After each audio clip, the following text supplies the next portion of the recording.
Մեթյու Հենրի, ամենօրյա ընթերցանություն, օր օգոստոսի 16։ Եվ Հիսուսը պատասխան տվավ և նրանց ասեց. գնացեք Հովհաննեսին պատմեցեք, ինչ որ լսում եք և տեսնում եք. կույրերը տեսնում են, կաղերը գնում են, բորոտները սրբվում են և խուլերը լսում են, մեռելները հարություն են առնում։ Մատթեոս 11:4-5 խոսքեր։ Այն, ինչ Քրիստոսը ասաց Հովհաննեսի մասին, ասվեց ոչ միայն նրան գովելու, այլև ժողովրդի համար։ Նրանք, ովքեր լսում և հետևում են Աստծո խոսքին, մի օր պետք է հաշիվ տան այն բանի համար, թե ինչ օգուտ են քաղել դրանից և ինչպես են այն կիրառել իրենց կյանքում։ Միթե կարծում ենք, որ երբ քարոզն ավարտվում է, հոգատարությունն ու պատասխանատվությունն էլ ավարտվում են դրա հետ։ Ոչ, հենց այդ ժամանակ է սկսվում ամենամեծ հոգածությունը։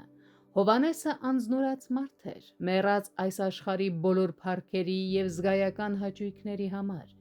Մարդուն վայել է, որ իր արտաքին վարքագծով և ամբողջ կերպարով համապատասխանի իր բնավորությանը և իր ունեցած կոչմանը։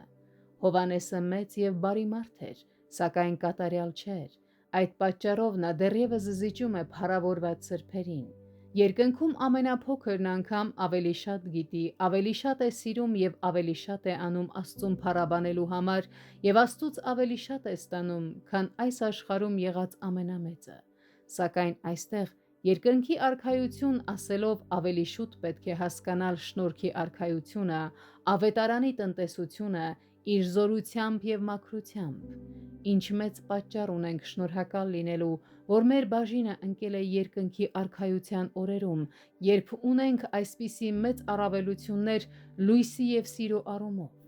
Հովհաննեսի ծառայության միջոցով բազմություններ ազդվեցին, ապաշխարեցին և դարձան նրա աշակերտները։